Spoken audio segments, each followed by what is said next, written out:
Southeastern Bow Hunter Podcast. What's going on, guys? Welcome to episode 139 of Southeastern Bow Hunter Podcast.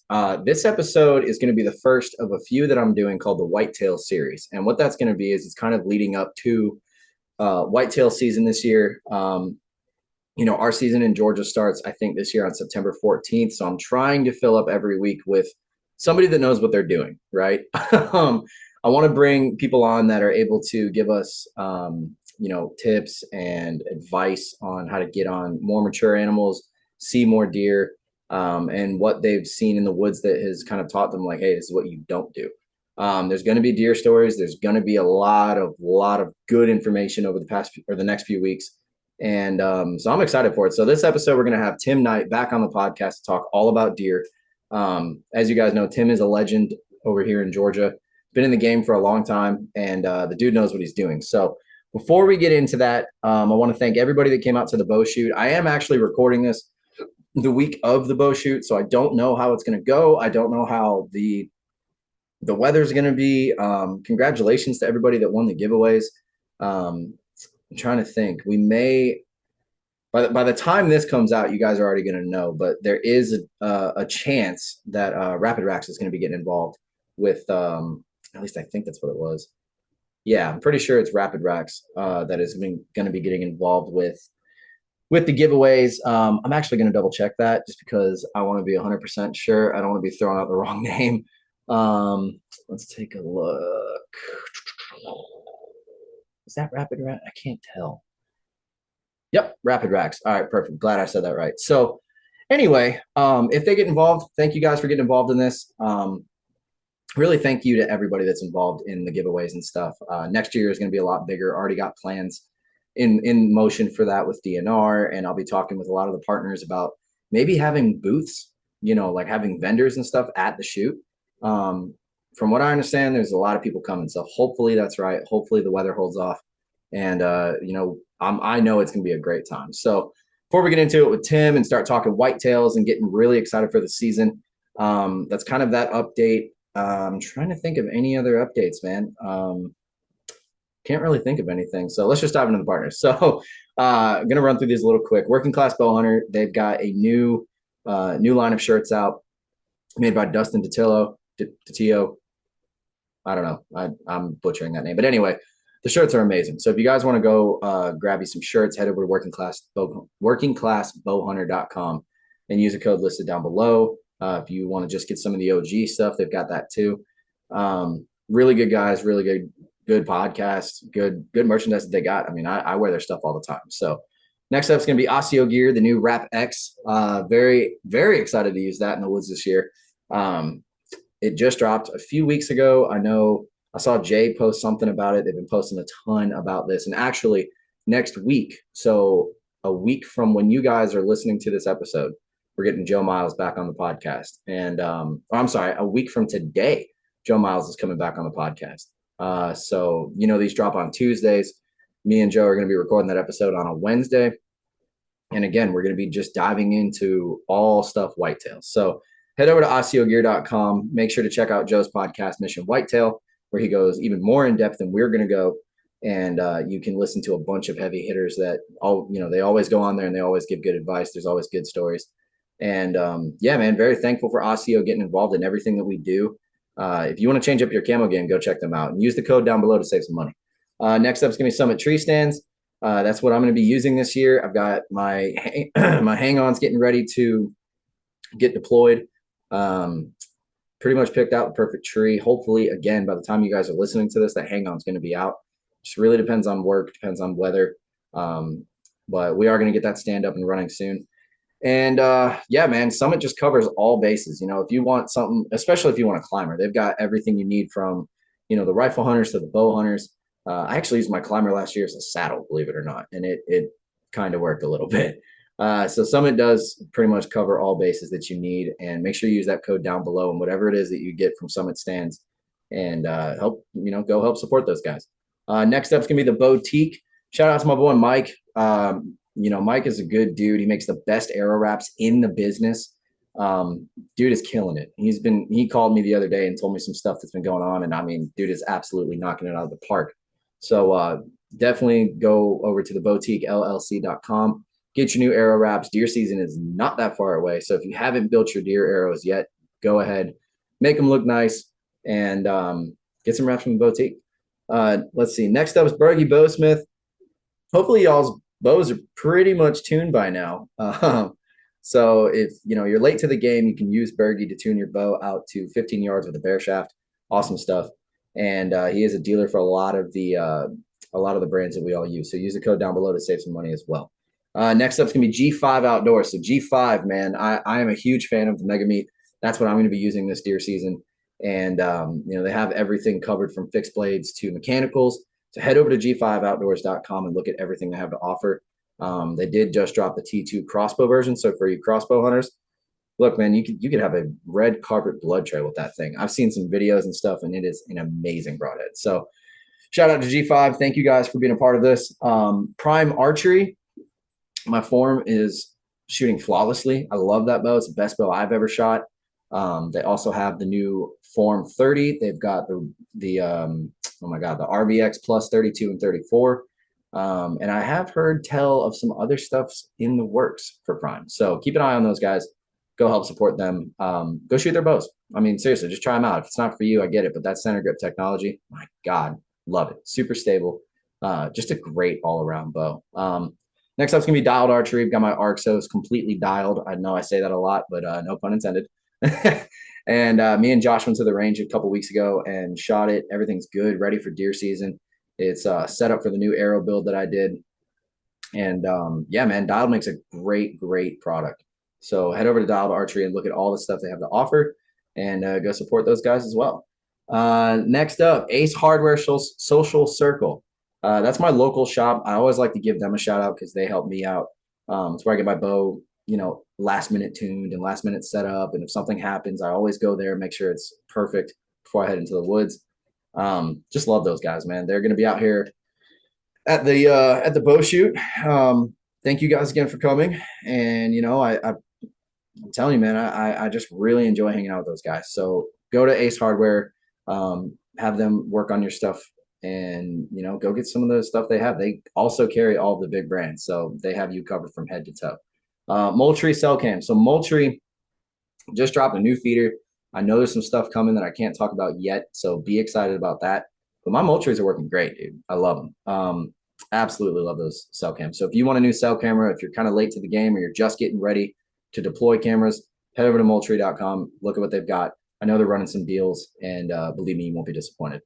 Next up is Bow Hunting League. So I hope you guys enjoyed last week's episode with Kyle. I know I did. Kyle's actually coming to the shoot. So, he called me today and said that he dislocated his shoulder. So he might be a little sore.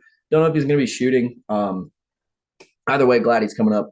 And, thank you to the Bow Hunting League for being a part of this and, just helping support us smaller guys. And who knows, man, maybe we'll get on the board this year. Make sure to go sign up. Seriously, go sign up. Boning Archery. So I am running the Boning Alphas right now. That is a new vein that dropped a few months ago. I love it. Heavy helical, no drop, no flutter, no, fishtailing or anything like that.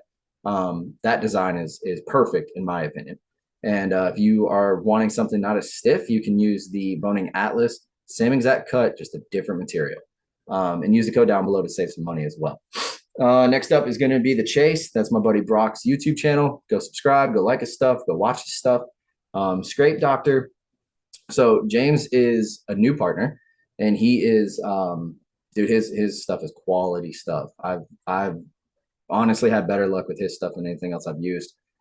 Really love that rope that he's got. He actually sent over a new rope that I need to get out and test it out and see how it's doing. And he also was part of the giveaway. So thank you, James. Thank you to everybody that was part of the giveaway. I know I've said that a million times, but you guys don't understand how grateful I am that y'all are involved in this. So next up is going to be Victory Archery. So I am running a RIP TKOs this year at about 460 grains, 465 with the Mega Meat and all of that. And those arrows are perfect. They are perfectly straight. They fly great. I love everything that Victory makes, honestly. I'm very, very biased when it comes down to Victory. If somebody argues with me and they're saying some other brand, I'm just staunch victory. So if you want to get some Rip TKOs, head over to your local shop, check out, I'm pretty sure Bergie carries them. I know Ace carries them. But if you want to check out the new arrows they've dropped called the HLRs, those are basically a Rip TKO with a tighter weave and they weigh less. So you get more FOC, get a little bit more speed out of them. Victory's just killing the game, dude. They are just killing the game. And last but not least, this is a new thing. So for those of y'all who like to listen to outdoor radio, if you want a whole swath of just things you can listen to outdoor related, head over to Outdoor Call Radio. So what that is it's an app you can download, and we are actually now featured on that. Dan called me up a few weeks ago and wanted to support the podcast and have the podcast play over his radio station. They are based out of Iowa, so you're going to get a whole plethora of different people on there. I know Working Class is on there. I know a lot of people are on there. So thank you, Dan, for reaching out. Very, very thankful for, you helping plug the podcast on there and play these episodes. The episodes playing right now are older episodes. It's probably going to be that way for a little while until we catch up. But every new episode is going to be out there. So it might be a couple weeks late. I don't know, but definitely go support them. And yeah, man, that's all the partners. So before we get into it, you guys know I always have to push the word. I always have to push Jesus. I do. I have to. It's what I'm called to do. And it's very important to me to try and just, if I can get one person to give their life over to Jesus, I've done my job right. That doesn't mean I'm going to push on anyone. I would never do that. But the things I've seen him do in my life, unbelievable. Yeah, I'll give you guys a quick little example. Like today was a very rough day. And, man, I just kept thinking, I'm like, all right, well, God's giving me the old, I'm not going to say ring around. What is it? He's basically testing me to see, like, do I crack? Do I get pissed? Do I get, angry and all that? And I didn't. I'm tired. I'm extremely tired. But, it's one of those deals, man, where we're all going to get tested every now and then. And, if you place your, excuse me, yeah, my throat is so dry. If you place your faith in Jesus, you can get through anything. One of my favorite verses is, I can do all things through Christ who strengthens me. I love that. I say that in this deer stand all the time. Another one that's been popping up and actually popped up on my Bible app the other day was, ask anything in my name, believe that you have received it, and it will be given to you. That is something that I have really taken hold of, and I do it every day, and it happens. So yeah, if you're open to it, and you guys, not you guys, but if you're kind of wondering, like, what do I believe in, or is there a God, or any of that, just open the Bible up. All right. Everything that you need to know, everything that's going to make your life better is in that book, because you will eventually, if you decide to, you will give your life over to Jesus. And that doesn't mean, being like this perfect person. I'm not a perfect person at all. My buddies especially know that. And, I still fall to sin every now and then, and it's a constant battle. But at the end of the day, even when you do fall short, that Jesus is there to catch you, and who better to catch you, right? And for those of you who know Jesus, you know what I'm talking about. If you don't know him yet, open the book and just read what he has to say. There's nothing in there that is bad. So I don't know. I love him. He is king. Jesus is king. Jesus is Lord. I'll always say that, and there's nothing that's going to make me deny that. So, if you guys skip over this segment, I understand. I hope you don't. But yeah, that's my preacher moment. So that's all the partners. That's all the updates. We've got 4 shooter bucks right now on camera in one spot that, dude, I'm getting so excited. I know we're going to talk about it in this episode. So let's stop keeping you guys waiting, and let's get into it with Tim Knight. Got the legend himself back again. We talked turkeys last time. Tim, so we got Tim Knight on the podcast. All right. And this is podcast 1, episode 1, I guess, of the Whitetail series that I'm doing before we get started with deer season. For the rest of us, just go get lost in the woods chasing these wood goats. But before we start talking about deer, I do want to ask you, how many turkeys with a bow are we up to now? 104. Boy, man, I love it. Awesome. Well, congratulations. I hope you had a great turkey season. I unfortunately didn't get a chance to go out. So yeah, going to try again next year, but we'll see. It's hard to kill them that way. Yeah. Well, what's crazy is turkey season seems to fall into spring sports time. And so my daughter doing softball and stuff, I literally had no free weekends at all, and I definitely didn't have time to do it in the afternoons. So I'll find time next year. Definitely make the plans, because I was on the fence this year, but next year I really do want to get out there. So, yeah, we'll see. But this episode is going to be all about deer. So deer season's in, I guess when this episode drops, it's going to drop, what's a week from today? It's going to drop on the 16th. So, or actually, no, I'm sorry. It's going to drop on the 15th.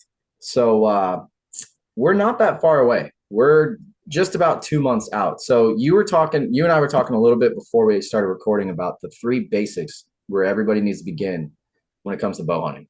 What are those 3 basic things before we ever step in the woods? There's really only 3 things that matter in bow hunting. Number 1 is a sharp broadhead. Number 2 is a well-tuned bow.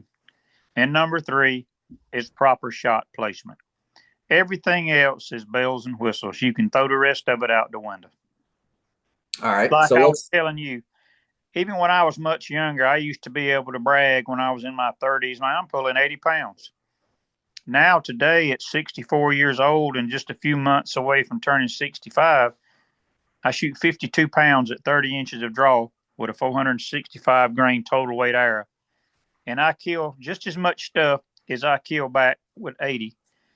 And here's what, doing research and what people need to understand, and you may not even know this, but here's a good little fact to understand. Do you realize that you would have to shoot a bow that shot over 800 feet per second for a deer at 20 yards to not be able to have time to react to the shot?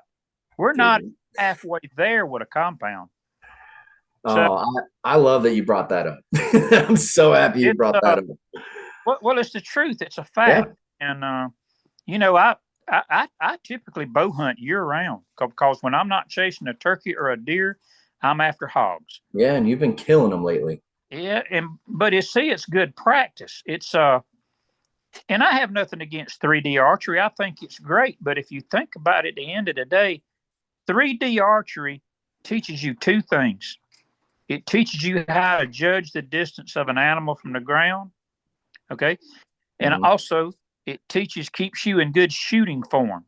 Mm-hmm. But the fact is, when you shoot 3D or when you shoot in the yard, you dictate when you take your shot.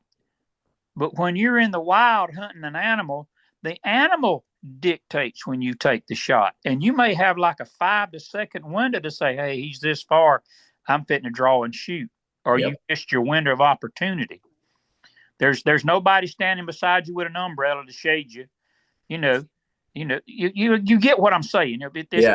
3D is a game. Yeah. It's a game. Hunting is not a game. It's serious business. Yep. Yeah, I've caught myself so I have a 3D deer out in the front yard, right? It's one of those Pope and Young, I forget what they're called. It's like the big buck target or whatever, right? And I find myself having to sort of mentally, I'm not going to say in a way disconnect. It's more of reminding myself hey, when you're drawing back, do it like you would in the tree stand, right? Like I'm envisioning that there's a Pope and Young deer in front of me that I have to draw back slowly, get it, and then set.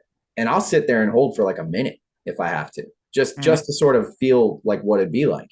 But you're 100% right. I mean, I can't tell you how much I've shot 3D and I've still made bad shots. I've still drawn back at the wrong time. I've made the mistakes, right? So it is definitely not perfect practice. There are so many variables that we need to discuss, and I hope we have time to discuss them all. And it's like using a rangefinder. Okay. In a typical hunting situation in the woods, especially if you've got a buck dogging a doe, you might as well leave that rangefinder in your pocket because number one, you got time to use it. Now, if you're sitting on a food plot or a field or something to where the deer are out there feeding calmly and you got plenty of time to range it, and take your time to shoot, or you're in the Midwest, and you're stalking something out on the prairie, that's a totally different game too. But let's get back to what I suggest to people. And I'll get, once you get off the air, you'll try this on your own. All right. how much poundage should I shoot? And you should shoot what you can pull comfortably and make it fun to shoot. Okay. If you have to raise your arm above level to get leverage to draw, as a general rule, you're trying to pull too much weight. If you can't sit flat of your butt in a chair or on the ground and draw straight back to your face, you're pulling too much poundage. If you take Uncle Ted, the Nuge, dude shoots like 47 pounds on his Matthews. He talks about it all the time. You know, that's crazy. I watched both of my young boys when they were way below 10 years old, shot through their first 2 deer like wet sacks, like 38 to 40 pound compounds with maybe a 20-inch draw. Wow. So, and you know, you're talking about the hogs, they're a much tougher target with a much smaller, they have a much, much smaller kill zone than a whitetail deer. A whitetail deer has 3 times the lung mass as a hog. Yeah. A lot of people don't realize that. It's very easy to shoot too far back on a hog, even if you aim right behind the shoulder, unless it's a quartering away shot. You're better off to try to square him up right dead in the shoulder, because that's where his lungs are. Yeah. And his heart lies right in the top of his brisket between his 2 front legs.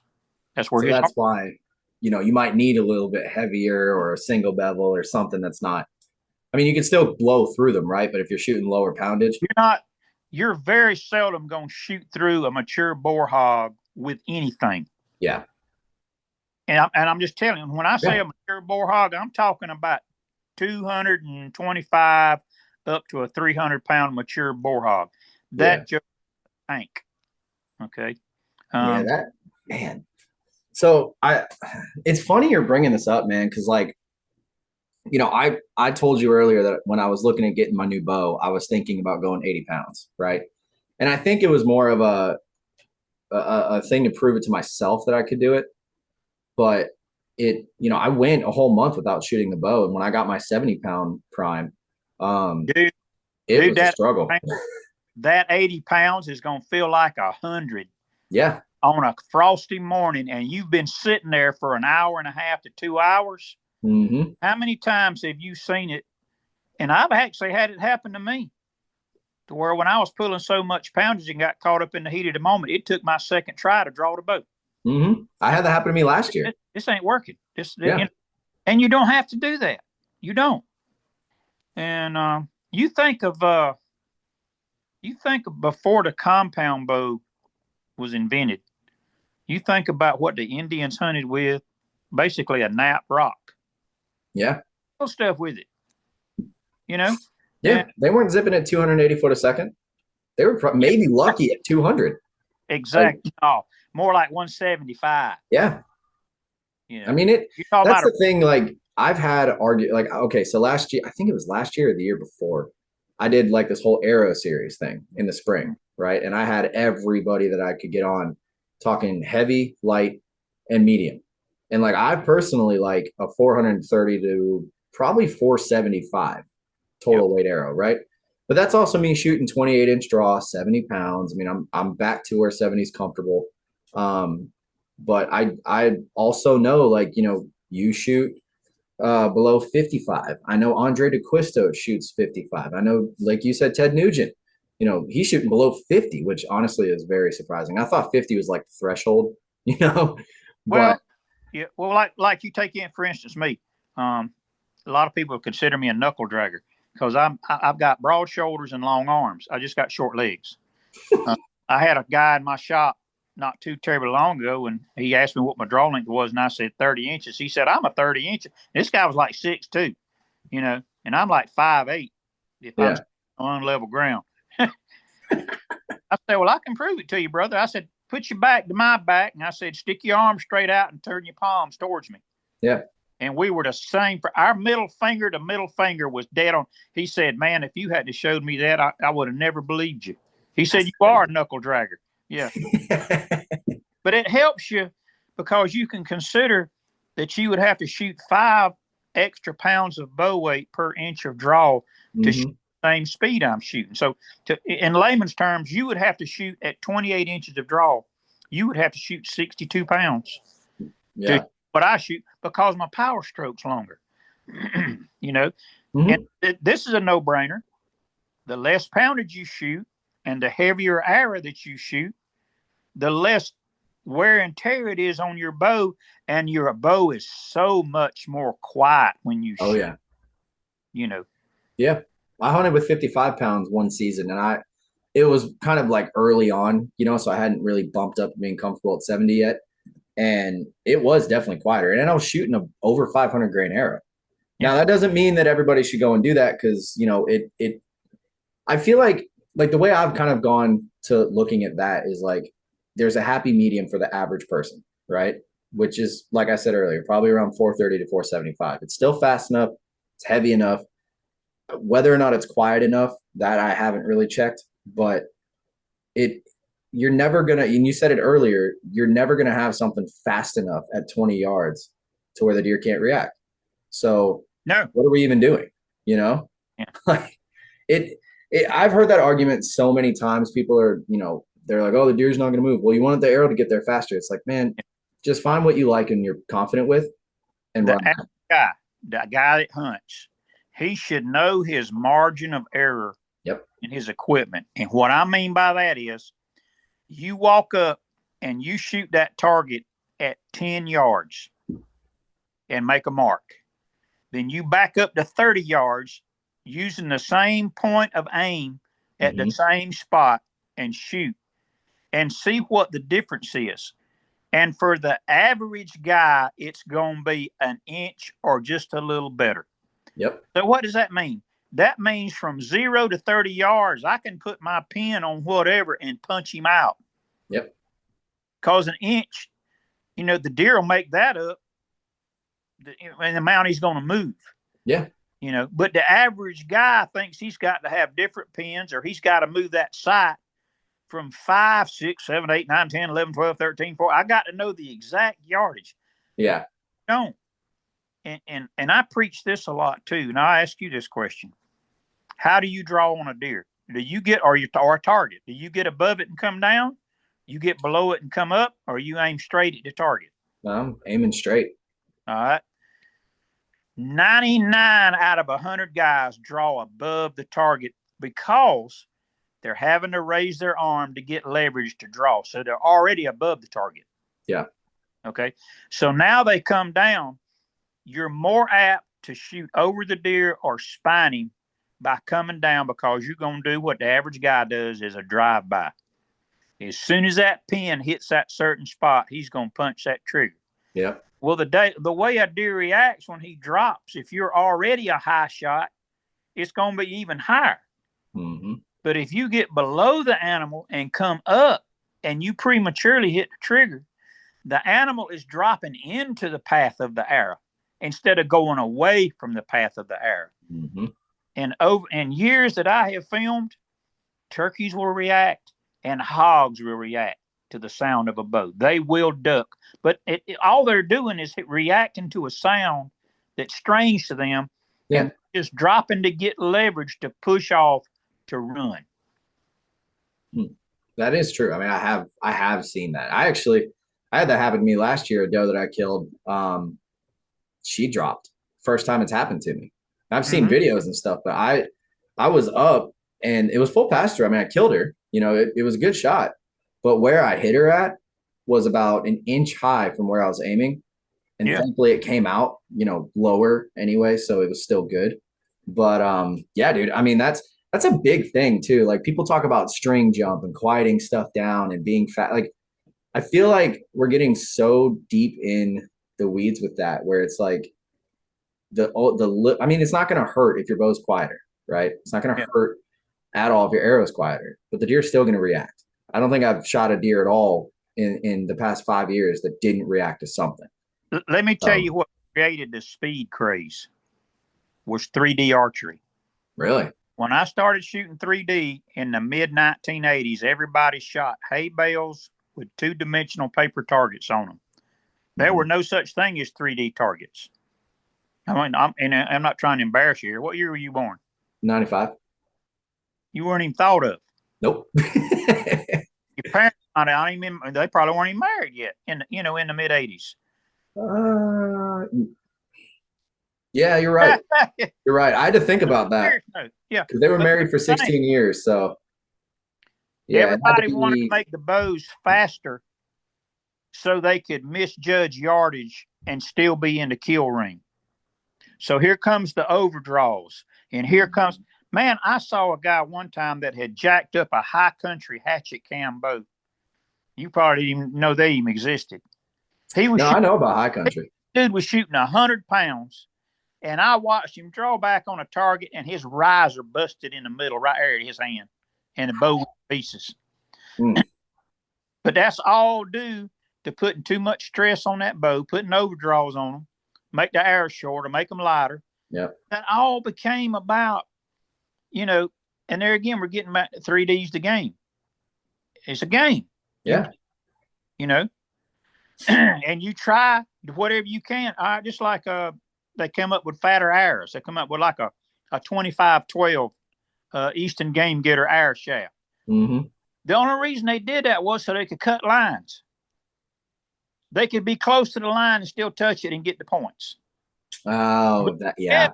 If you shoot a smaller diameter shaft in a hunting situation, you get better penetration.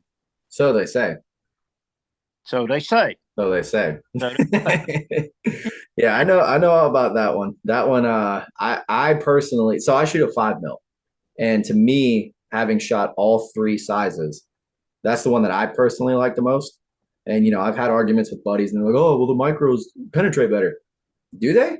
What broadhead you shooting? You shooting a mega meat? Well, guess what? That is not going to have any impact whatsoever on the arrow diameter because that hole is going to be so big it doesn't matter. Yep. So that's a whole nother rabbit hole we could go down. But speaking of broadheads, you said the number one thing is a sharp broadhead. So let's expand on that because I myself have, I'm not going to say I've shot dull broadheads, but I haven't shot the sharpest in the past. I also have gotten some of the sharpest on the market and cut my finger so bad I had to hold it together and glue it back together. So, yeah, I've definitely seen those. But when you say a sharp broadhead, what exactly are you talking about? Let's put it in these terms. Never trust a broadhead right out of a pack. Something that's been mass produced, mass packaged, and sold to the consumer.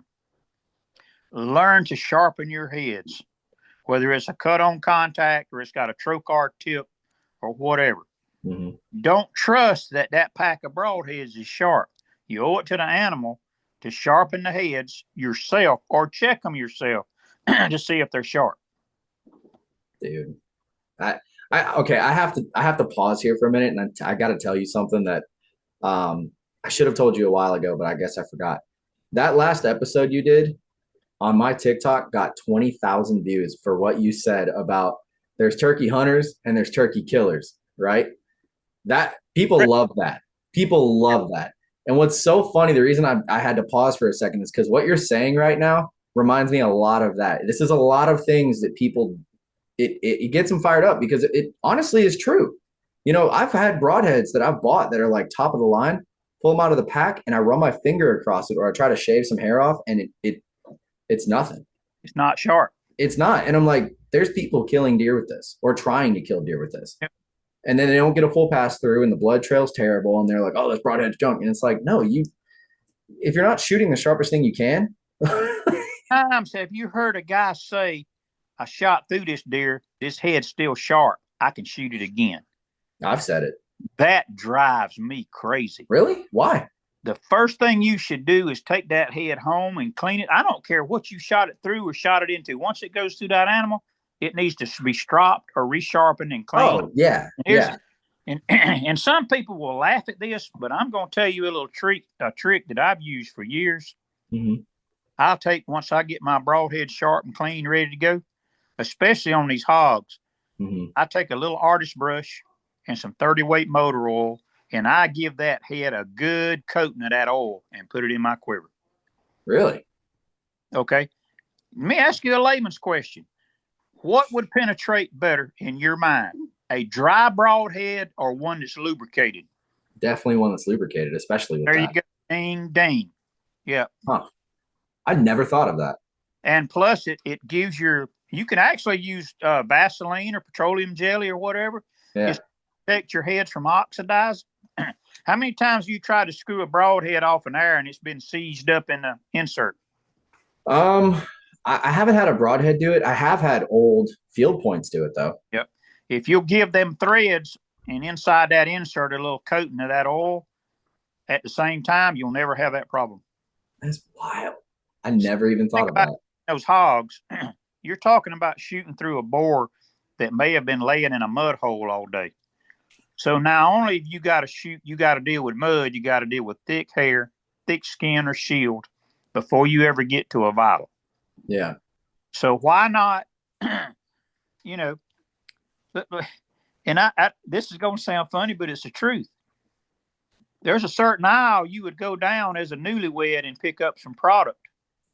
You know what I'm saying? Before you go on your honeymoon. For the very same reason. But it's just, I mean, it's common sense. And I know it's laughable. But there again, you know, you're talking about dry versus lubricated. You're going much better. I hated to go out on that limb, but it's the truth. Tim, I never in a million years thought we'd be doing a deer hunting episode. Well, the average guy doesn't think of that. He doesn't. He's just, you know. So what you're saying is what we need to do is pull a P. Diddy and just go buy up all the baby oil and dip the I've never used baby oil, but I have used like Quaker State 30 weight. That's kind of my go-to.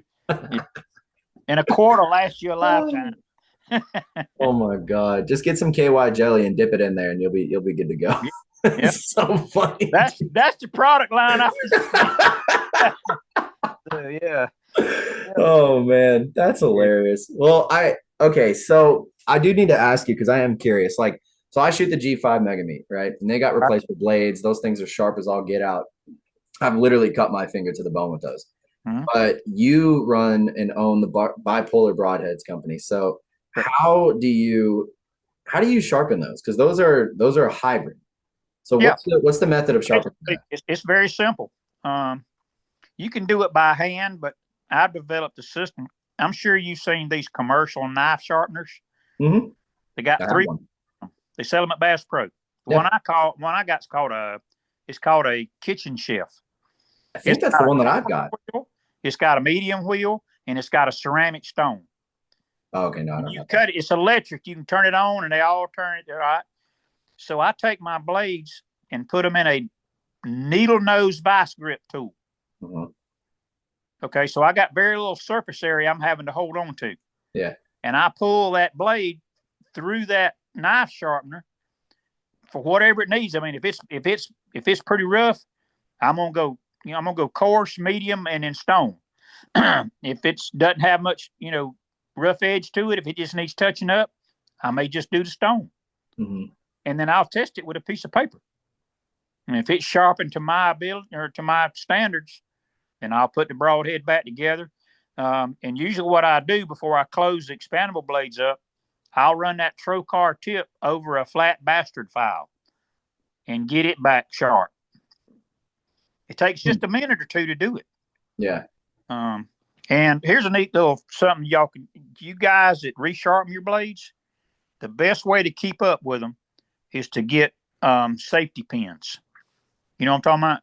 Safety pins. Take safety pins and store your resharpened blades on a safety pin in your tackle box. That's the easiest way to store them. That way they're not just loose in a box or, you know what a safety pin is, right? Yeah. I'm just thinking of how you would. You just open that pin up, and as long as that broadhead or blade has got a hole in it somewhere or a vent, you just stick it over that thing and put it on there and stack them up and close it up and put it in your tackle box. Huh. See, this is why you're one of my favorite people to get on here, dude. Give them a coat of oil before you put them in your tackle box, and they'll hold their edge forever. I never see. This is the stuff that people need to hear because no one's going to think about this. I'm one of the guys. I've got broadheads. I mean, granted, I actually need to go probably. No, I know where they are. I've got them in like this box, right, where it's just them sitting in there. They haven't been exposed to anything. They've been in there since last season. And I haven't checked the blades yet. I mean, we still have time, right? But Absolutely. Summertime's the best time to do it. yeah, I never thought of how you store it matters. That's crazy. I swear you blow my mind every time you hop on here. It's wild, dude. Okay, so heard the old saying that necessity is the mother of invention. No, that's where that comes from. Hey man, I need to figure out how to do this, and so you try something and it works, so you continue to do it. It's called necessity's the mother of invention. That's like one guy said, "Boy, this house sure is hot. I need to figure out a way to cool this thing." So Mr. Carrier invented the air conditioning in modern day air conditioning. Everything starts with an idea or a thought. Yeah. Dude. It's like the Wright brothers. We're going to build a flying machine. Yeah, now look what it is. People laugh them out of the room. That's crazy. Yeah, I can't believe I've never heard that, because it's just kind of common sense. True. All right, so number 2. What was number 2? Well-balanced arrow? No, a well-tuned bow. Well-tuned bow. All right, let's expand on that one. Can we open up Pandora's box on that? No, yeah. Okay. You cannot, as an individual, you cannot drop your bow off at a bow shop and say, "Hey man, tune my bow. I'll come back in a few days and get it." Mm-hmm. You need to shoot your bow in the presence of that archery technician. Why? Because the chances of him having the same grip, the same draw length, and the same anchor point as you is impossible. Yep. Especially if you got a right-handed tech trying to tune a left-hander's bow or vice versa. He may can shoot a perfect bullet hole. You pick it up and shoot it, and it tears like crazy. And you're like, "I thought you said this bow was tuned." Well, it is me. You know. I went through that exact thing with my old bow, because I was shooting it and I could never get a bullet hole. And we shimmed the crap out of it. Turned out it was my grip. Yep. And so I spent 2 hours at the shop one day with this bow, and I'm just like, dude, what am I doing? Did the same thing with my prime. As soon as I picked it up, I'm like, all right, let's go shoot. And we tuned it to me. And that is so accurate. And people gotta learn that, man. They've got to. Here's the thing. You got to get away from that term grip, because you do not grip the bow. You don't grab it and grip it. You basically let the weight of that bow sit in the back of your hand. That's why most people will shoot a bow sling, because they like to shoot open-handed, so they don't have the tendency to grab at the bow as soon as they shoot. Yeah. The way I shoot, I shoot a PSE with the Evolve Cam system, the original carbon air that's got the bridge riser. Okay. The grip on that bow is small enough that I can let that bow sit in the back of my hand, and I can literally take my middle finger and touch the tip of my thumb. Okay. I can make that circle, which keeps the bow in my hand. Yeah. I'm not gripping it. It's still sitting in the back of my hand. And here's a neat trick that I'll tell you. You've probably never heard of it. If you'll draw your bow back in the back of your hand and you curl the end of your fingers, you don't have enough time to open your hand back up and grab the bow when you shoot. That makes sense to you? Yeah, I'm thinking of the mechanics of it. The bow is in the back of your hand, and you got the end of your fingers curled outside that riser. Mm-hmm. You don't have enough time to straighten your fingers out and then reach around and grab the riser. Okay, that's what I say. When you say bow grip, that's really kind of it's a misnomer, because you're not gripping. You don't grab it like a baseball bat. You want it. Some people do. You want it to sit in the back of your hand. Yeah. And that's what, when you grip it, is what causes torque. Yep. And that was my problem. I mean, I also had a very thick grip on there and put grip tape, because I at the time liked a really thick grip. But now, especially shooting this prime, it's thinner and it sits. So it's really funny that we're even talking about this, because my wife just started shooting. And she, and I told her this was going to happen, but her grip and everything was naturally, I'm going to say perfect, just because she did that whole letting it sit in the back of your hand thing. She never torqued it. She never held it like a baseball bat. She drew it back, and those fingers were just floating there. And I watched her, and I'm like, I can't believe you're doing this right now. You haven't shot a bow like this ever, and you're already doing it. And I told her it took me 5 years to figure out that's what I needed to do, because I just never did that. Easy to learn a bad habit, and it's harder to unlearn it. Yep. It took half a decade for me to unlearn that. So that's 100% right. I mean, what do you do? Like, the well-tuned bow thing is such a rabbit hole, because there's so many different things that could happen. Like your rest could be off, your cams could be off, your timing, your like we said, the grip, how long your D loop is, where you anchor. I mean, I guess for the average guy, like what's the most important thing you think they should be focusing on when it comes to like a well-tuned bow? Well, it's all of the above. You want to make sure. Yeah. I like for my bow to be able to shoot a bare shaft bullet hole. Okay. Because a general rule of thumb, if your bow will shoot a bullet hole with a bare shaft, but you're getting a tear with fletchings, you got contact somewhere. Okay. I learned a long time ago, and I'm not bashing anybody's stuff, but the QAD rest has been one of the most unreliable rests out there. Really? Because if it doesn't drop, or if it drops and bounces back, that'll make you pull your hair out. I'm a big fan of a limb-driven rest. Yep. Because it's not tied into your cables, and it's not affecting your, most of the bows now are a 2-cam system. All right. Which means you got a cam at the top, you got a cam at the bottom, you got 2 cables and a string. Very simple system. Okay. Mm-hmm.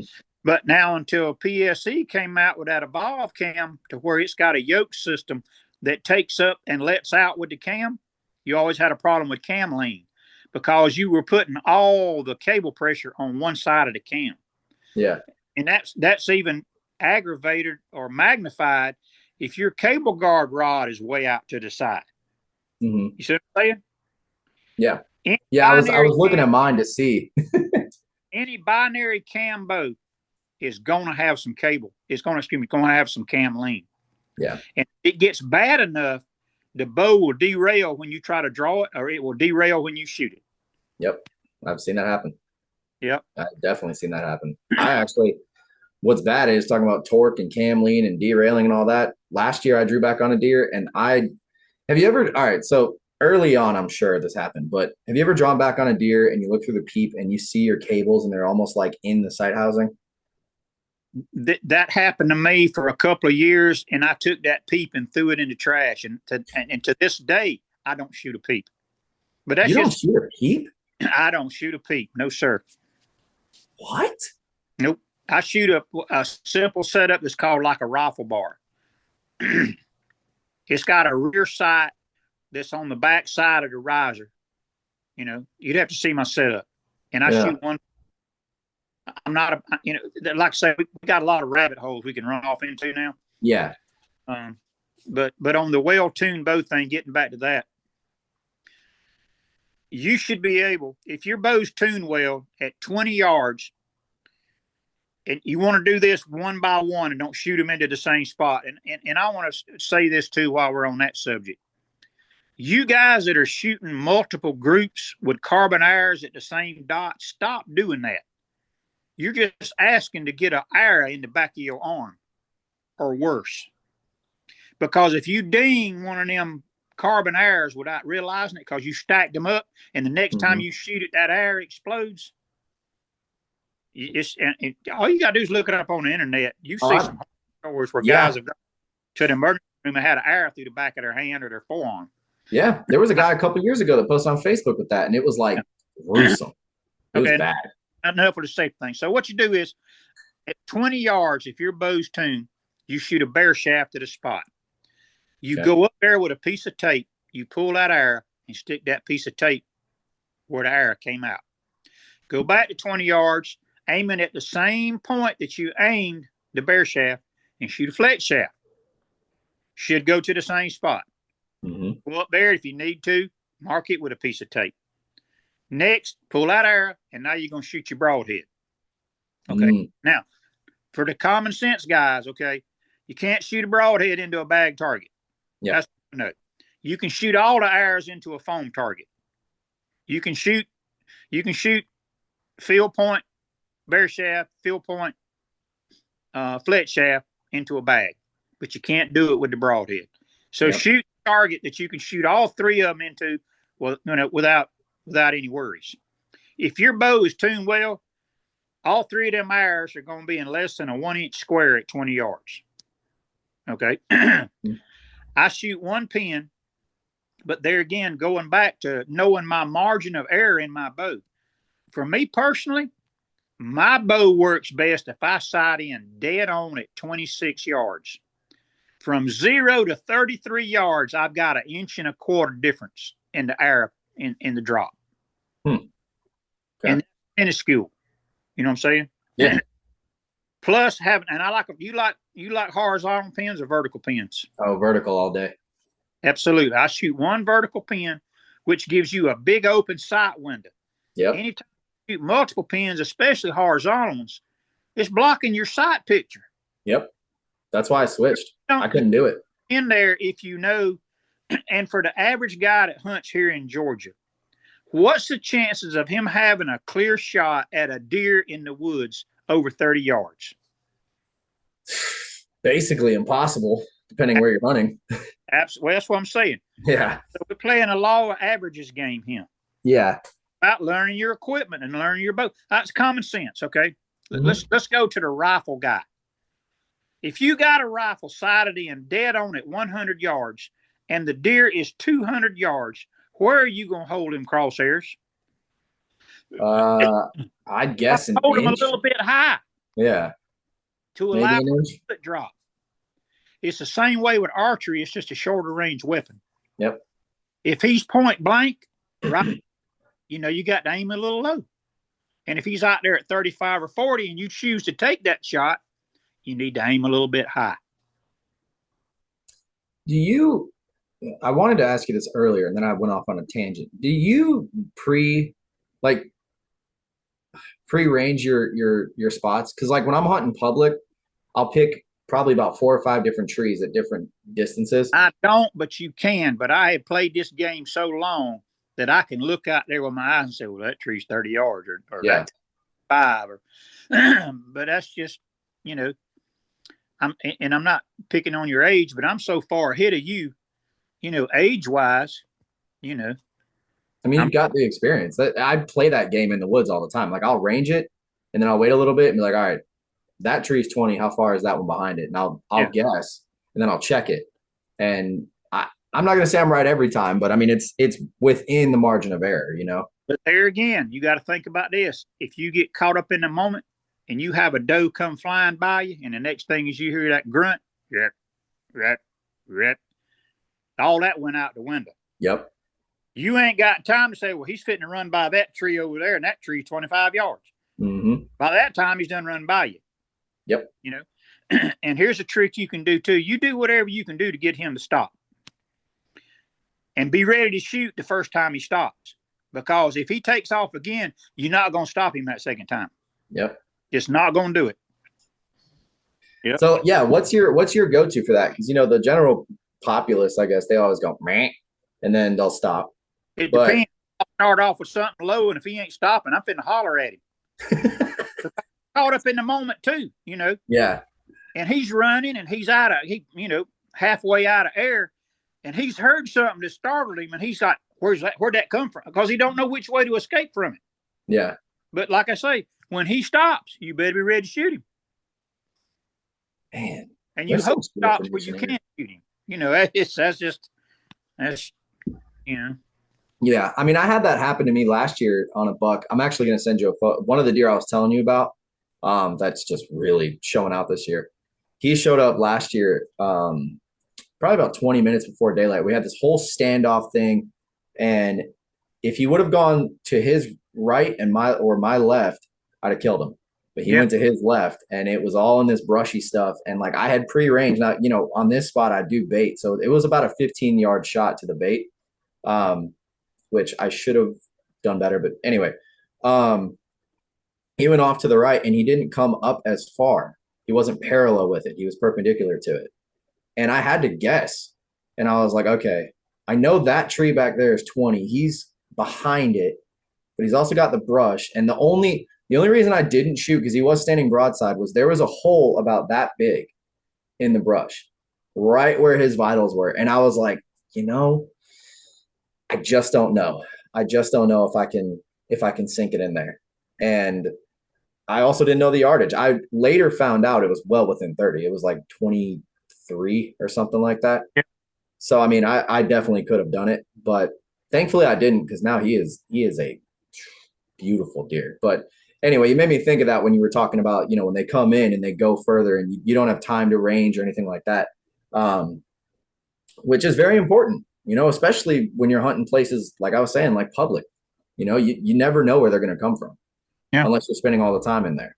So that, yeah, I mean, that sort of plays into everything, right? Like, your bow's not tuned.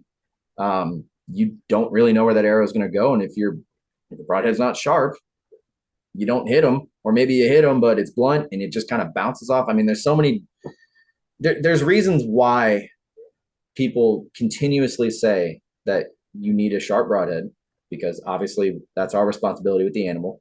Right. And then a tuned bow, you want that arrow to fly straight. You know what I'm saying? Like, you get better penetration with a straight flying arrow. Yeah, because if it's not, you got that fishtail stuff going on, or it's going sideways, all you're doing is losing energy. That's it. So exactly. So what was number 3? Number 3 was a well-tuned arrow, right? Yeah, let me check your memory. Think about it a minute. Oh, Lord. You got me going on these rants. I forgot. Number 3. Proper shot placement. That's what it was. Ding, ding, ding. Scotty. Look, Tim, I'm sorry. It has been a long day. So my brain is fried. But okay, so proper shot placement. Now I do want to dive into this one, because I've had a couple questionable shots. And one of them I'm not happy that I took. Thought I killed the deer. I think I've told you this story about the doe I shot, bloody arrow, perfect, everything. The arrow looked great. Looked 1,000 yards and I couldn't find her. So let's expand on shot placement. What, in your opinion, is the best place to shoot at a deer? 25 yards. AFTE. AFTE? Aim for the exit. Ah, okay. I think the arrow's going to exit, not so much where it's going to strike the deer or hog or turkey. Okay. I've heard other people say that, but for those who really don't, paint a scenario for me. Say you're 25 foot up in a tree. Yep. Where are you aiming on a deer? I'm wanting that arrow to exit at or below his opposite elbow. Okay. His front leg. So like a quarter up. Just about. Yep. Got it. So where would you be aiming for that, though? That depends on the angle. That's there again. If you're sitting on the ground, it's going to be different. If you're 10 foot in a tree, it's going to be different. And that's a good point to make here. Don't climb too high. Especially early season, you won't be able to see anyway with all the bugs on the trees. But the higher you get in a tree, the steeper your shot angle is going to be. Mm-hmm. Unless he's out there 75 yards. Yeah, that's not going to happen either. No, not unless you're like South Georgia shooting out in a field, or a food plot. What's a shot you won't take? Honestly, it depends. Straight on, I would never take a straight on shot. Okay. For the reason being, it'd be too easy to shoot a little bit left or a little bit right.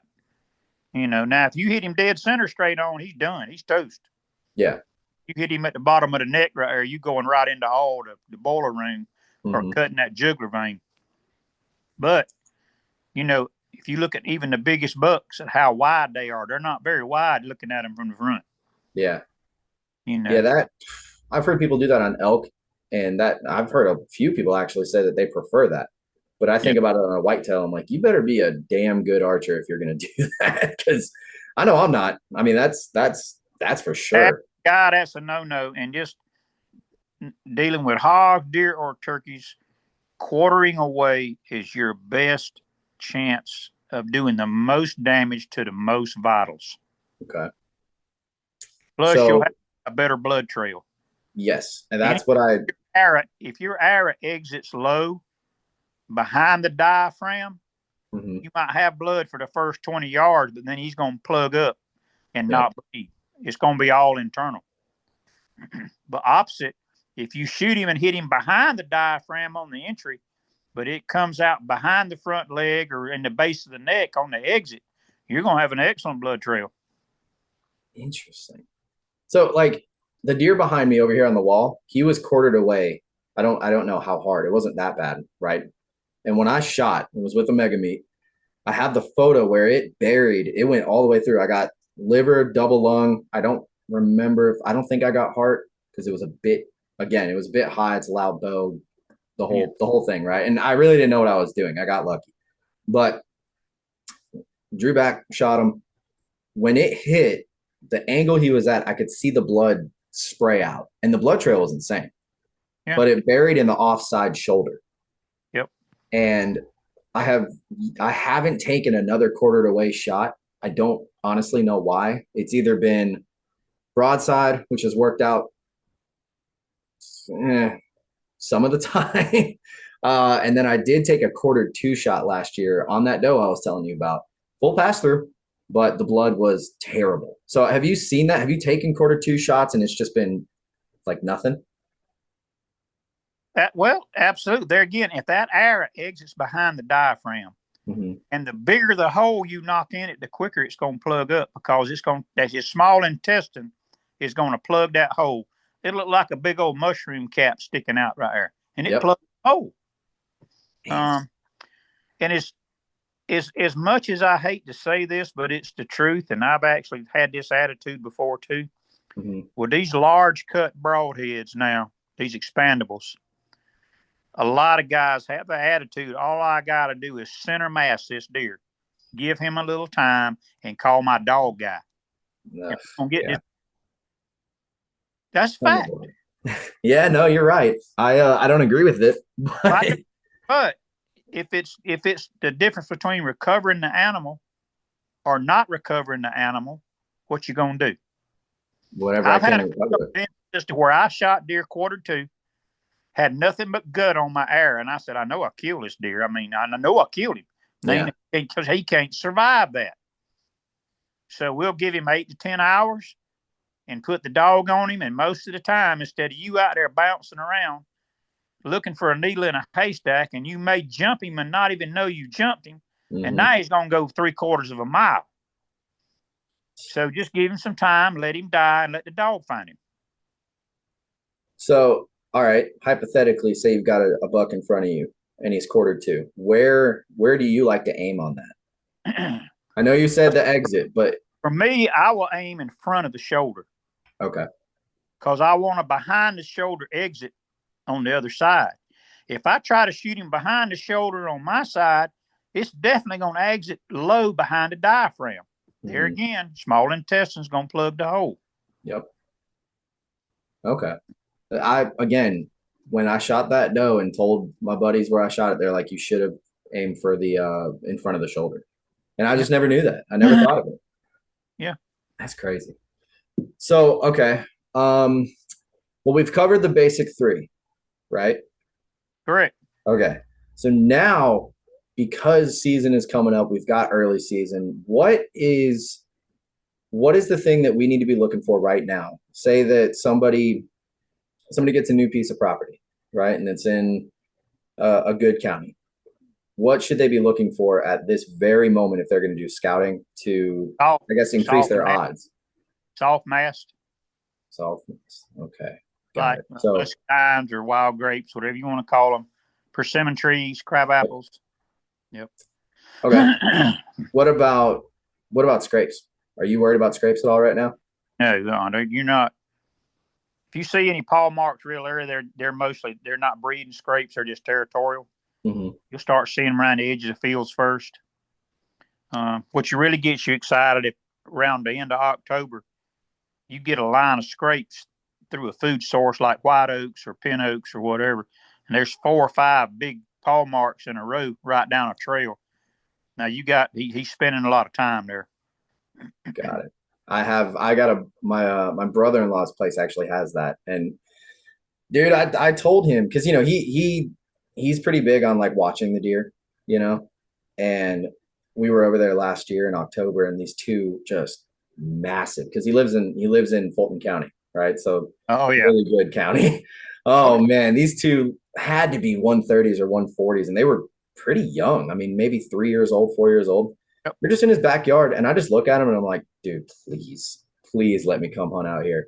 And I actually finally convinced him to let me do it. I don't know if it's going to hold up or not, but I told him around that time of year, I'm like, you go out there, you're going to see patches of dirt. I was like, that's your bucks. You're going to see bucks hitting that. And sure enough, they did. So my thing, like, it's like early season's to me better. At least my success rate is better in early season than it is later in the year. And I feel like, let me ask you this. Do you think that you can actually pattern a deer? Absolutely. Okay. If you don't put too much pressure on him. So what do you do to avoid that? Don't go in there until it's time to kill him. So how do you pattern him? If you don't go in there. It's knowing your territory and your terrain and your food sources or your bedding areas. Okay. See, one of my favorite ways to hunt is that getting towards the end of October. I'll take that lone wolf climber and I'll slip in downwind of a known bedding area and let them antlers down about 30 minutes before dark and rattle on the ground. If there's a dominant buck in the area, pretty much he's going to get up and come see who the new kid is. And that costs him. Oh man, I remember you bringing that up on one of the episodes we've done before about the antlers, and I've got rattling antlers now. Finally, like actual sheds. That is definitely something that I'm going to try this year. Because, dude, I just don't see a lot of rut activity around here. Middle of the state. I feel like I'm not seeing much. I mean, I'm sure you've probably seen bucks chasing does and everything out by you guys, but. Do you think it's like a sectional thing throughout the state? No, you have to understand we have such a diverse herd. When they did the restocking program in the late 60s and early 70s, they brought deer in here from everywhere. We've got Wisconsin strain, we got Texas whitetail, we got Virginia whitetail. We even got some of the Barrier Island deer they brought in from Cumberland and Ossabaw and Sapelo, Blackbeard. Really? Yeah, and turn them loose to help restock. So now all of them's got different breeding times. You take like right here in the middle of Georgia, okay? Our best time to me when the bucks are on their feet cruising before the does start coming into heat is the last week in October. That's the best time to call, that last week of October. But now you take 3.5 hours west of here in Union Springs, Alabama, over there in Bullock County, Alabama. Their rut's the middle of January. But now their deer herd is still pretty much clean. They don't have a lot of diverse deer over there. Yeah. Their strain is still pure, put it that way. Yeah. I mean, that is true to 100%. That's why in Georgia, you're liable to see a buck chasing a doe opening day of bow season. All the way up to the end. Like right now, I got pregnant does that haven't dropped their fawns yet in Wilkinson County. So that means them does were bred in the middle of December. Jeez, man.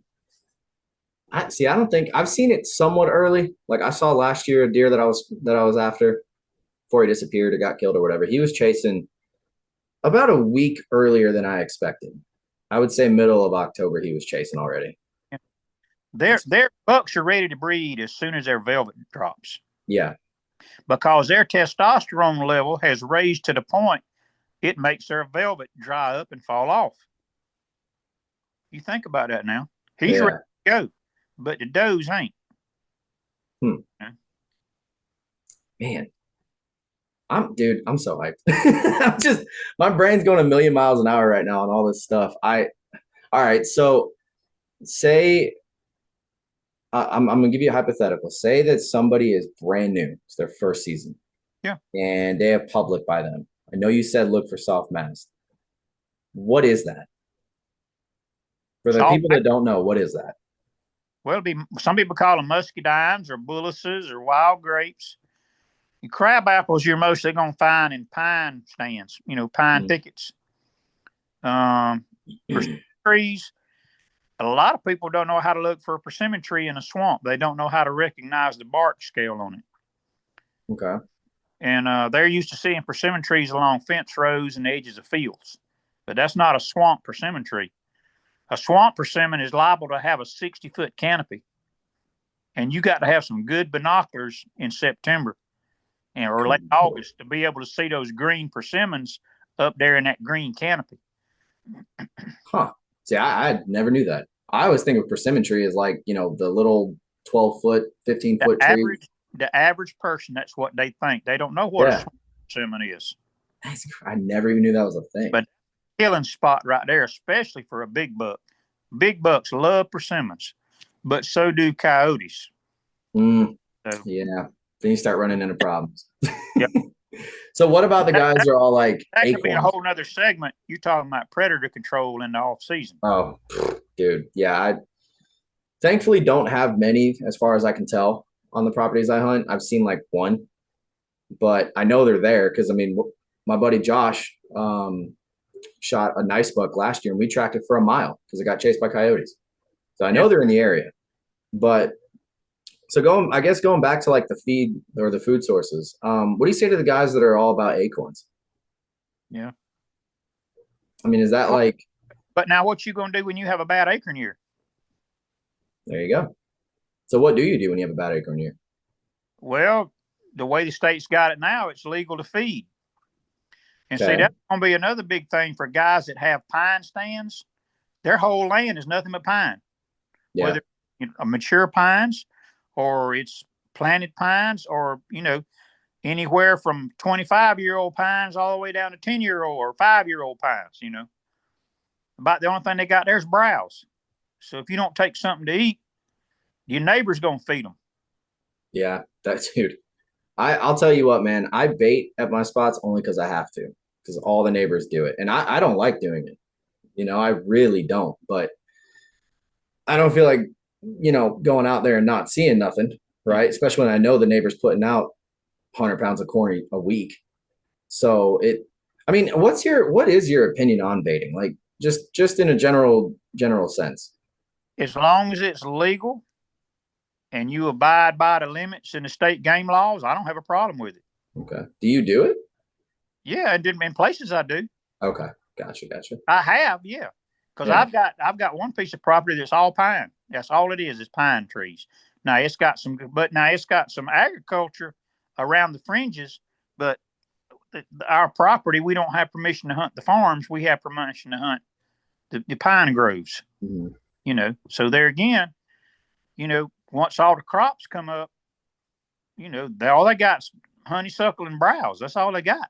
And they feed them. And the way it is now, you take like Fulton County.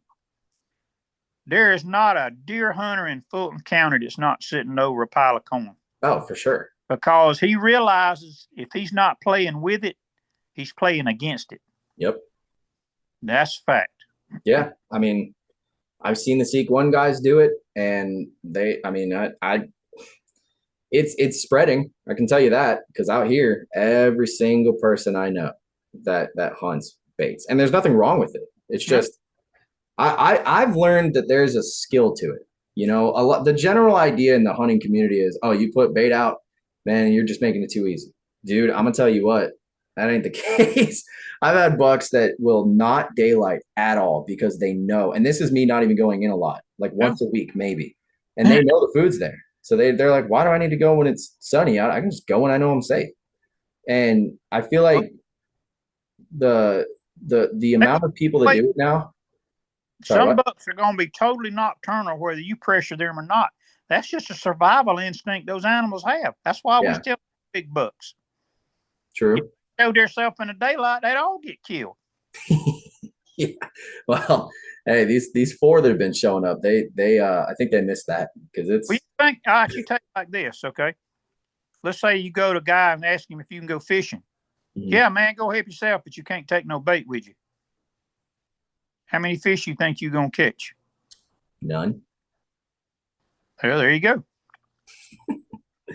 That is true. I don't know, man. Like I remember when I first started and I started putting food out, and like, trail, and this is another thing. It's another rabbit hole that we don't have to go down, but like trail cameras will fool the crap out of you, especially if you're new, because they did it. I mean, I used to see 40 pounds of corn, and at least I thought every deer in the area was showing up and they were destroying it. And it sometimes be big bucks if it's a new spot that has no pressure at all. And then, so in my mind, I was like, well, hell, I put all this food out. The more food I put out, the better it's going to be, and the more time you spend in there. So I wanted to shift gears a bit and ask you about pressure. So when you're hunting, I heard a podcast recently where they were saying the more, and I know this is kind of common sense, but the guy was saying that the more you spend time in a certain stand, a certain tree, the less deer you're going to see. So you start off with 20 deer a sit. Absolutely. Okay. So what do you do to? That's the beauty of hunting out of a climber. Mm-hmm. You got the advantage to hunt somewhere new every time you go. Yep. Just play to win, whatever. Mm-hmm. And we've talked about this before. And the way the average guy hunts, he's going to go find a spot and say, oh, boy, look at all this sign. Now he's going to go back. You've been in there once. He's going to go back and get his ladder or his lock on in his sticks or his saddle or whatever. Mm-hmm. Then he's going to go back in there and hang his lock on or whatever. And he's going to go, well, I need to trim that limb, and that one's in the way. And he said, well, I'm going to come back in a few days and kill this deer. No, you're not. Because you've already left so many scent bombs in there. You've been in there. When you go to hunt, will be the third time you've been in there. And you ain't hunted yet. But yet with that climber on your back, you go straight in, find a sign. I'm getting in that tree right there, right now. Got a lot better chance to kill that deer. Dude, that I utilized that this past season. And it was, I didn't kill any bucks, but I did see more deer where I wasn't going in and like you were saying, scouting, hanging stuff, cutting stuff, whatever.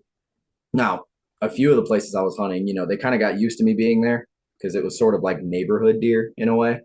But even then, I mean, so the one thing that actually I want to ask you this, because at that spot I'm telling you about, explain to me what you think happened here. All right. I had a buck on camera last year. Every day, daylight, every night, he was there. I show up and put food out. He would watch me put the food out. And then as soon as I left, he would come walking down and he'd go straight to the food. This is all summer long. It seemed like he didn't care that I was there, at least to any extent that's really going to be like, detrimental. Right. Right. So I'm thinking it's a shoo-in. Opening day, done. Right. Opening day comes and he doesn't show up till dark. What do you think happened? It could be just a simple thing as the time of the day has changed as far as the amount of daylight. Okay. I'll give you an example. Like right now, it's not getting dark till 9 o'clock. Mm-hmm. Okay. September the 15th, what time's it getting dark? Like 8:30? Probably earlier than that. Okay. Like 8. I was actually trying to remember that earlier today. Well, the reason I say that is he's still on the same schedule, but the sun's not. Okay. And then you move that up to November when it gets dark at 6, and he's still moving at 9 or 8 in the evening. It's dark 2 hours before he just gets on his feet. Not saying that's always the case, but trail cameras save as many deer as they kill. And here's the reason. If you put that camera out, you're taking a chance that deer's got to walk in front of that camera to get his picture taken. Okay? Mm-hmm. Well, what are the chances of that? If you got food out, it's a better chance. But he may walk through there that day or several days and walk behind the camera. So you don't get his picture. So you assume he's gone somewhere else. Or you got a buck on the neighbor's property that's dogging a hot doe. It comes through there that one day, dogging that doe, but you're at home because you don't have no bucks on camera. And you still don't have his picture because he chased that doe behind the camera. Mm-hmm. So you never know. I've heard so many people say, I'm not going hunting today because I don't have a good deer on camera. Yeah. And how times do you hear guys say, man, I killed this buck, I ain't got no pictures of him? I've heard it a lot. And I've even seen deer, like that deer I told you about, the one that showed up in daylight. He went behind the camera. I have no photos of him in daylight, but I was there and I saw him. So that's a perfect example. Exactly. Yeah. Man. So you think, I mean, with that specific deer that I was after, daylight every day, just even the week of season, he was still doing it. And then I go in there, he doesn't show up he showed up, but he didn't daylight for like 3 weeks. Yeah. Do you think there was anything, maybe he was bedded up? Because it's a very small area. Yeah. And the way he came from when he did daylight, there's a lake. Like it's maybe 600 yards and then there's the lake. And I didn't see him or anything. I mean, do you think he was just bedded up close? And every time he heard my truck, he's like, you know what? I'm going to wait. I've had way more than one occasion where a big boar hog had taken over a feeder and he was laying within earshot of that feeder, waiting for it to go off, because he could hear it go off and come to it, or he would not let anything else come to it. No turkeys, no deer, no nothing. He took it over. So you got to be careful if you're slipping in there to try to kill a big boar or a mature buck, that he's not bedded close by and you inadvertently bump him. Or believe this or not, if it's a mature buck, he may just lay there and watch what you do and not get up till after dark, unless you might step on him and make him jump up and run. Yeah, I have heard that. How many times you might stepped on a buck and he would just blow out from under you? I've had many times that I've been going to a tree in the afternoon and I'd be just shuffling along and yelping like a turkey with my natural voice, and nearby step on deer and they'd explode out from under me and scare me to death. But they assumed I was a turkey coming, so they didn't spook them. Yeah. Yeah, I haven't done that with bucks. I've definitely done that with does. When I've gone scouting and stuff, I'll just be cruising along and I'll turn right, and next thing you know, this doe 10 yards away just and gone. How many times you walk through a buck wash? A what? A buck wash. You're walking in the woods and it hits you in the face like, oh my God, I smell him. I've actually never experienced that. You've never walked through a buck wash where you smell a rutted up buck? Nope. Oh man, I've done it so many times and it makes you freeze. It makes you feel like he's standing there looking at you. Yeah. But he was there and you bumped him. Huh. Yeah, I've never experienced that. I've heard people talk about like walking up and you can smell them, but there have been times in the past where I've shot deer with my bow and got down immediately. Yeah. And I could smell them as soon as I got to the base of my tree. Wow. The buck wash, the scent was still in the air there.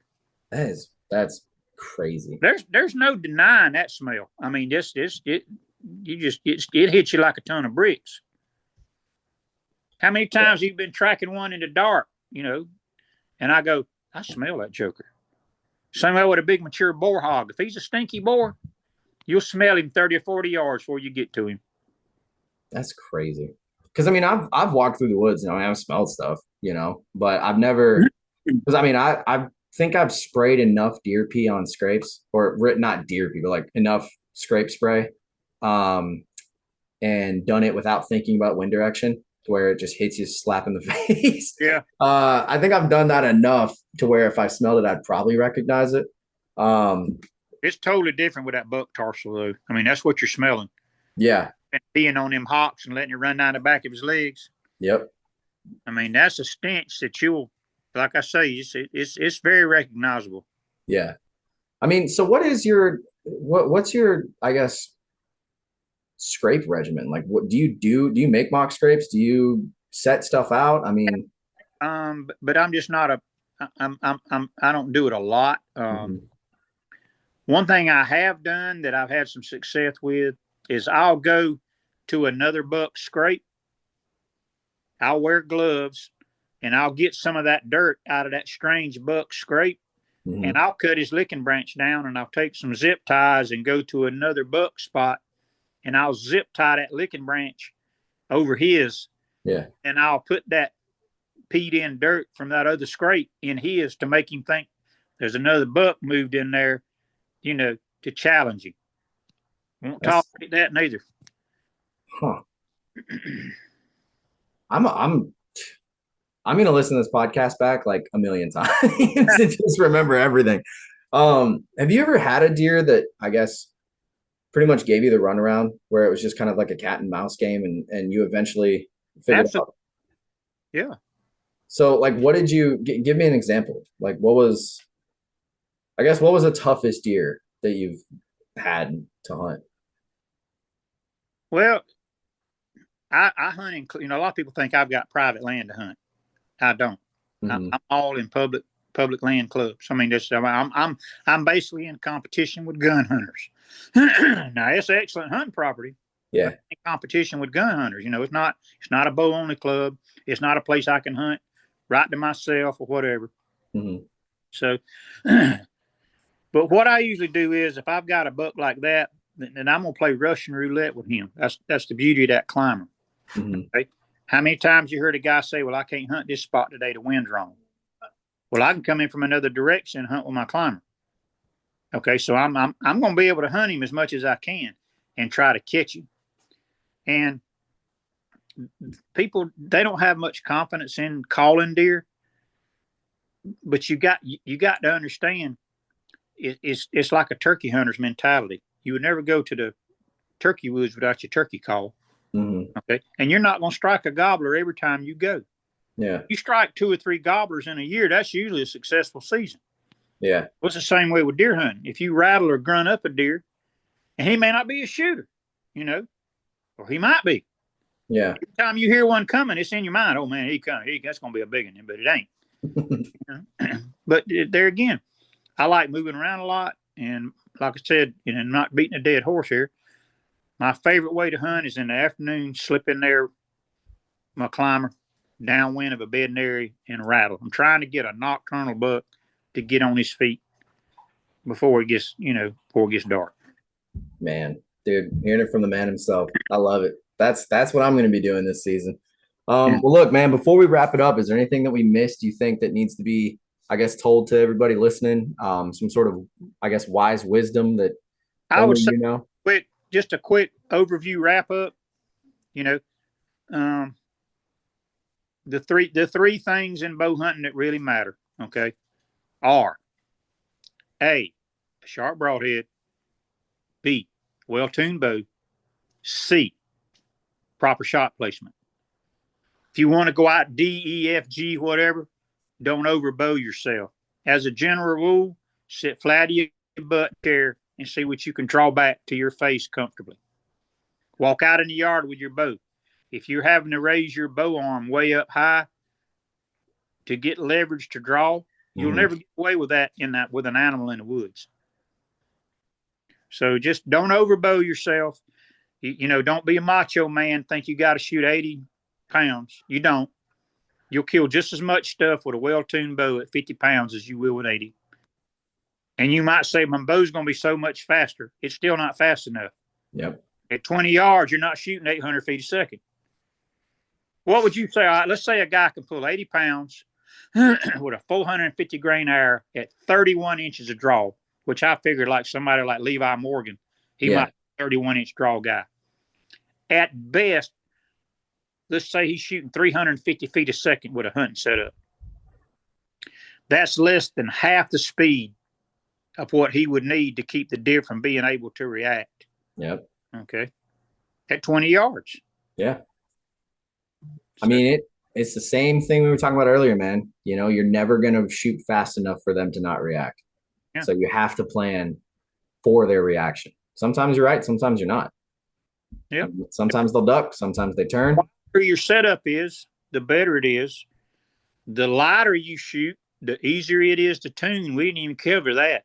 Okay. It's much easier to tune a 50-pound bow than it is an 80-pound bow. Yeah. Much. It's less force. It's less things that it can make it. Exactly. Yeah, dude, that is a big, because I used to shoot 60 and then I switched back to 70. There was kind of a struggle there in the sense of just the bow itself. The poundage wasn't too much, but the bow itself and how it felt wasn't really what I liked. And then, thankfully with this prime, it's solid, way smoother, way easier to draw, all that stuff. But it is important, I've shot an untuned bow. The bow I shot to kill pickles back here, way untuned. Like, I'm shocked I even hit him, to be honest. Like, it was bad. And it wasn't moving that fast. It maybe was moving 200 foot a second because it wasn't maxed out. It was at 63, 64, maybe 65 pounds. Had a 515 grain arrow on there and a whisker biscuit. And it is a $300 bow. And I didn't paper tune. Like, it was a whole thing. I just threw it together, sighted it in, and was like, all right, let's go.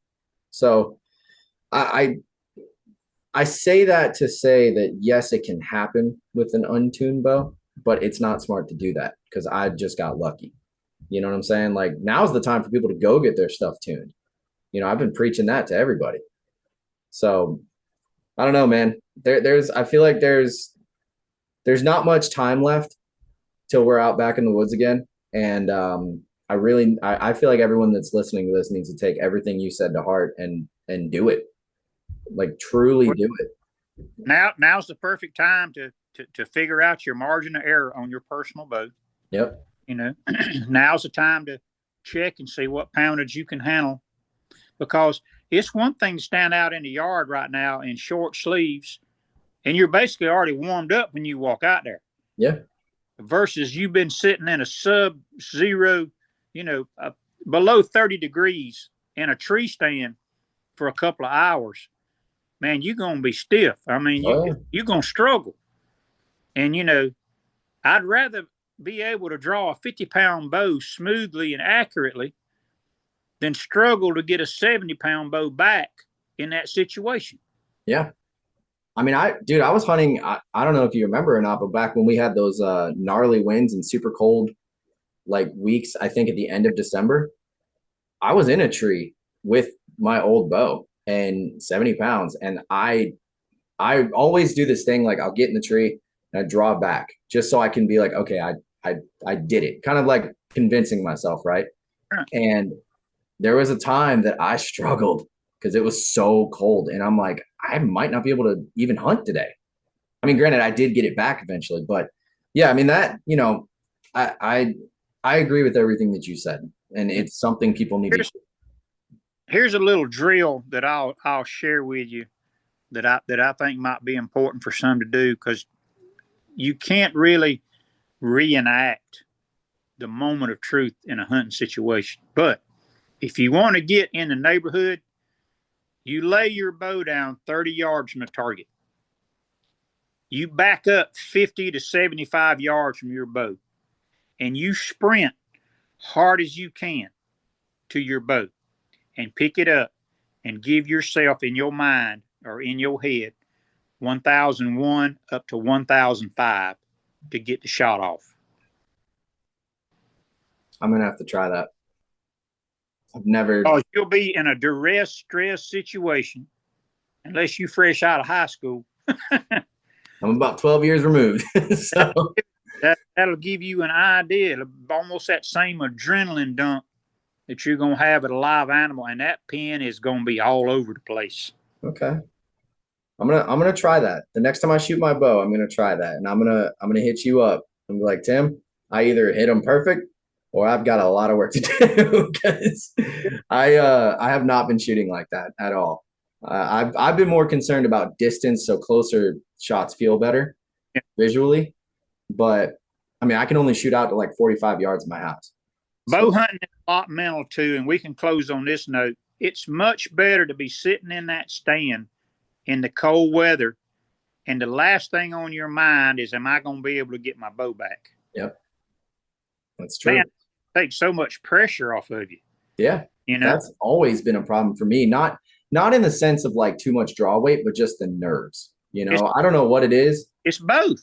It's too much draw weight and your nerves, and you just and you're already panicked, especially if that buck slips up on you. You look over your shoulder and there he is, and you go, "Oh God, there he is right there." Yep.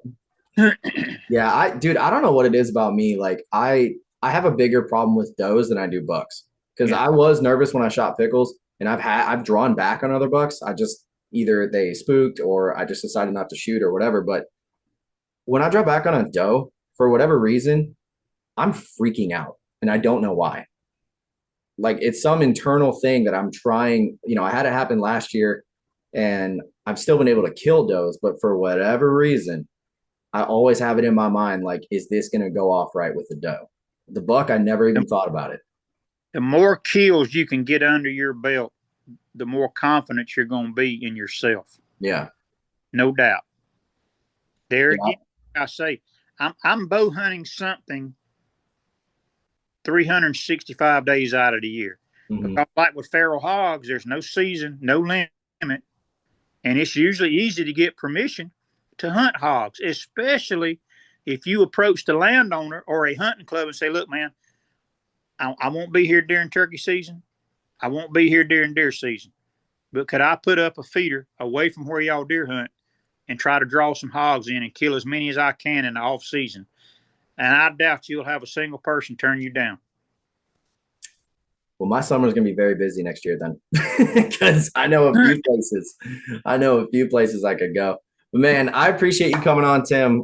Seriously, you are by far one of my favorite people to get on here and just shoot the breeze with. Your wealth of knowledge. You're a legend, in my opinion, in especially Georgia, but definitely the hunting community. And you know, to solidify that, and I don't mean this to, I guess, bring pride into this, but how many Pope and Youngs do you have now? I have 14 in Georgia and got one from Ohio. There you go. So I think you know what you're talking about. But awesome, man. Thank you for coming on. I definitely want to do probably after season. We'll do a little after season episode and see how it went for both of us. And I'm going to be sending you some buck photos. I'm curious. I'm very curious what you think they're going to score, because I've been kind of all over the place with it. So I want to know what you think. That way I can have a little bit more grounded. Do you have any 10 pointers, or are they 8 pointers? I've actually got a double split G2 12 pointer. Yeah. Which was a 10 last year. And then I've got the rest of them, I think, are just 8 points. So you have to kill a heck of an 8 point to make Pope Young. Well, I have at least one I know for a fact is gonna reach it. There's at least one. The other two are a bit questionable, but there's one, knowing him from last year and what he was and how much time is left and just what he looks like right now. If he doesn't make Pope, I'd be shocked. Yeah. Just to give you something to go on, for an 8 point to make the 125 minimum, you're looking at 17-inch spread, 22-inch beams, brow tines 4 to 5 inches, G2s 10 or 11 inches, and G3s 8 inches, and got decent mass. When I say decent mass, you're talking the 4.5 to 5 inch bases. Okay. Well, here soon I'm gonna send you these photos and you tell me. Only got 8 points to score. Spread has the least to do with it. You get your big score from your beam length, number of tines, and the length of those tines. And the mass comes in. It can help you or not help you. Got it. Well, there is one buck that's an 8 point. His mass, if he holds true to what I think he's going to do compared to his shed I got last year, he's going to be thick. And this property's got history of thick antlered deer. So I don't know. You know what? To be honest with you, though, and I've said this to my buddies, and I'm going to say it publicly now, I really don't care what they score. I haven't killed a buck in 3 years. I just want to kill something that I like and get a few does on the ground. That's the goal for this season. Well, this is what you got to understand too. When you kill a Pope and Young deer, if you choose to have it officially scored, and you send it into the Pope and Young Club, you know how much money they're going to send you? Probably none, right? None. Yeah. You pay them to enter. So the old saying, nets are for fish. That's a dude, don't even get me started on that. We'll be here another 2 hours. Yeah, that's honestly, it's something for me, right? Like, I just want to know that I didn't just get lucky on this one buck back here. And I mean, I've been picky. I've been very picky the past 3 years. Yeah. You know, I'm not gonna just shoot a random spike or a 2-year-old. I just don't want to. But you can't have anything against the guy that does. And I don't. Hunting is a personal thing. Yep. You got guys they couldn't care less about what he scored or what he's got on his head. All they're thinking about is sausage and hamburger or cube steak. Yep. I get that because I'm going to shoot does first for my meat, and then I'm going to trophy hunt. Yeah. But that's me personally. God, dude. We always end these on the best of notes. You know that? Every episode, I swear. It's always some sort of like grounding thing that you've got to say. I love it. Well, I love it, man. It should be that way. We're all hunters, but I can't dictate to my neighbor what he can shoot. So that's true, man. I love it. Well, Tim, thank you for coming on, man. Seriously, it was a breath of fresh air for sure. And good luck this season, man. I can't wait to see Pope and Young, hopefully 17 and 18 or 16 and 17. Yeah. Awesome, buddy. Well, thank you again, man.